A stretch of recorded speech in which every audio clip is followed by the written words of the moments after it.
সূর্যপুরে যে ঘটনা ঘটেছে দুর্ভাগ্যজনক, এবং সরকার এবং পুলিশ তার যোগ্য ব্যবস্থা নিচ্ছে, কিন্তু এই সুযোগটাকে কাজে লাগে যারা বিশৃঙ্খলা তৈরি করেছে, সম্পত্তি নষ্ট করেছে, অসামাজিক শক্তিকে কাজে লাগিয়েছে, তারাও সমান অপরাধী।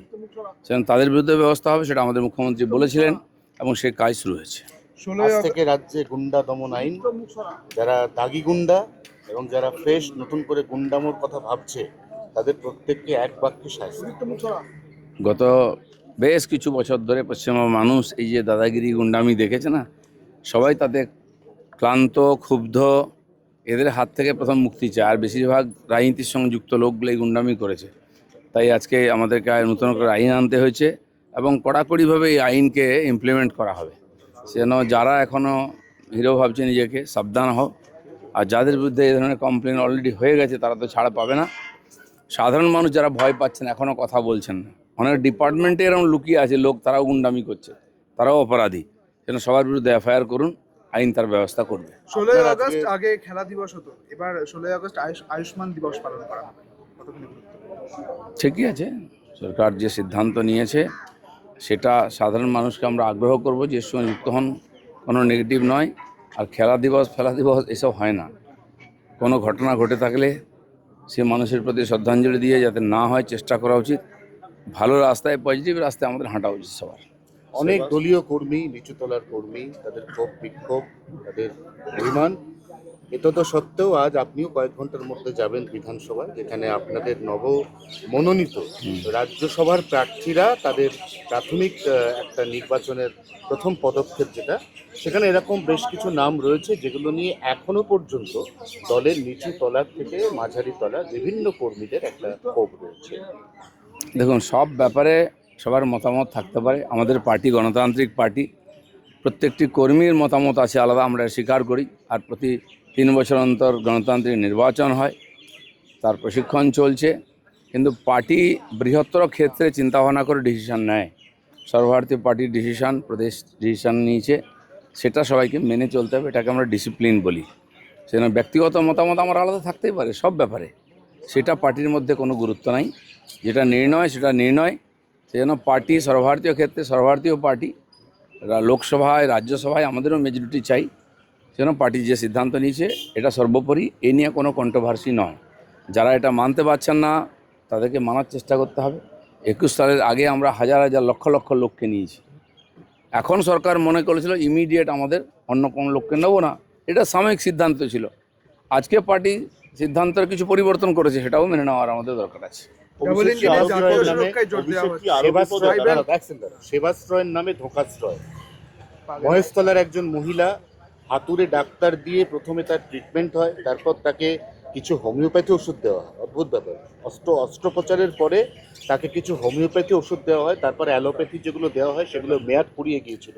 মহিলার পা বাদ। এই যে ভেজালটা দেখুন, আমরা পশ্চিমবাংলায় ভেজাল আইপিএস দেখেছি, ভেজাল আইএএস দেখেছি, মন্ত্রী দেখেছি, শেষে ভেজাল ডাক্তার আগেও ধরা পড়েছে। এই যে বিশাল বড় একটা অভিযান চালানো হয়েছে সেবাশ্রয়ের নামে, 600 কোটি টাকা খরচা করা হয়েছে, টাকা তোলা হয়েছে, সরকারি টাকা অপচয় হয়েছে। দেখা গেল ভিতরটা পুরো ফাঁপা। জুনিয়র ডাক্তার নাহলে ডাক্তারই নয়, এরকম লোককে দিয়ে ট্রিটমেন্ট করানো হয়েছে। বহু মানুষের জীবন সংকট হয়েছে খালি রাজনৈতিক স্বার্থে। যে মহিলার পা কাটা গেছে, আরও কিছু লোক আছেন যারা ক্ষতিগ্রস্ত, তারা কমপ্লেন করছেন। খুবই অপরাধজনক কাজ এটা। যারা এর সঙ্গে যুক্ত সবাইকে সাজা দেওয়া হবে। আর আমি বলছি, যারা ক্ষতিগ্রস্ত হয়েছেন তারা পুলিশে কমপ্লেন করুন, তার সমস্ত ব্যবস্থা হবে। দীর্ঘ কয়েক দশক পর এবার অবশেষে সেকেন্ডারি রানওয়ের কাজ শুরু হচ্ছে। এবার মসজিদ অবশ্যই দরকার। আমাদের কলকাতা এয়ারপোর্টের উপরে এত চাপ বেড়ে গেছে, একটা রানওয়ে দিয়ে কাজ হচ্ছে না, লেট হয়। আর একটা রানওয়ে আইডল পড়ে থাকতো অনেকদিন ধরে, খালি রাজনৈতিক কারণে কিছু লোককে বসিয়ে দেওয়া হয়েছে। নামাজ পড়া বা পূজা করা এয়ারপোর্টের মধ্যে সম্ভব নয়। আমরা ফুটপাথ খালি করছি, আমরা স্টেশনের প্ল্যাটফর্ম খালি করছি, এয়ারপোর্টও খালি হবে। আমার তো মনে হয় যারা ওখানে আছেন তারা ঠিকঠাক সহযোগিতা করুন, সরে যান বৃহত্তর স্বার্থে। ওইরকম একটা ওখানে থাকতে পারে না কনস্ট্রাকশন। আমার মনে হয় তারাও ব্যাপারটা বুঝেছেন, সরে গেছেন। এভাবে আলোচনার মাধ্যমে সমস্যার সমাধান হবে এবং বাংলায় এগোবে। এবার ডাবল ইঞ্জিন সরকারে অরুণাচল মডেলের মতো বাংলায়ও দেখা যাচ্ছে ভাইব্রেন্ট ভিলেজ তৈরি হচ্ছে মডেল। না, অলরেডি আগে থেকেই আছে এগুলো, সরকারি কেন্দ্র সরকারের প্রকল্প আছে। এতদিন তো ভিলেজ কোথায়, শহরের লোক বঞ্চিত ছিল। তো এখন যেমন 30,000 কোটি টাকা জল জীবন মিশনের লুট হয়ে গেছে, কোথাও জল পৌঁছয়নি, কী হয়েছে কেউ জানে না। এগুলো ইনকোয়ারি হবে, সাধারণ গরিব মানুষের জন্য এই সুবিধাগুলো। আর এই ধরনের বিভিন্ন প্রকল্পের মাধ্যমে গ্রামের সাধারণ মানুষের কাছে আর সুবিধা পৌঁছে দেওয়ার জন্য কেন্দ্রীয় যোজনা আছে, তার লাভ আমরা নিচ্ছি। তৃণমূল ভবনে কে বসবে সেই নিয়ে দড়িটা ঋতব্রত শিবির বলছে যে আমাদের কাছে নোটিশ আছে, আর কালীঘাট বলছে যে ওদের ওটা নোটিশ না, ওটা অবজারভেশন, তো এখনো কিছু হয়নি। দেখুন, আইন কানুন তা আমাদের এতে কোনো ইন্টারেস্ট নেই। আমরা চাই তারা বিরোধী হিসাবে বিধানসভায় আসুন, সরকারের কাজের আলোচনা করুন, সমালোচনা করুন, যাতে কাজ ঠিকঠাক হয়, সহযোগিতাও করুন। ঠিক মিউনিসিপ্যালিটি কর্পোরেশনগুলো তো তাই করুন। মানুষ ভোট দিয়েছে, পঞ্চায়েতেও আসুন, তারা নিজেদের দায়িত্ব পালন করুন। কোথাও তারা ক্ষমতায় আছেন, কোথায় বিরোধিতা আছেন। এতদিন সরকার চালালেন, এত কিছু করলেন, আজকে সহযোগিতাও করবেন না, নিজেরা লড়াই করবেন, সেই জন্য তো লোকে ভোট দেয়নি। 21শে জুলাই আসতে আর তো বেশি বাকি নেই।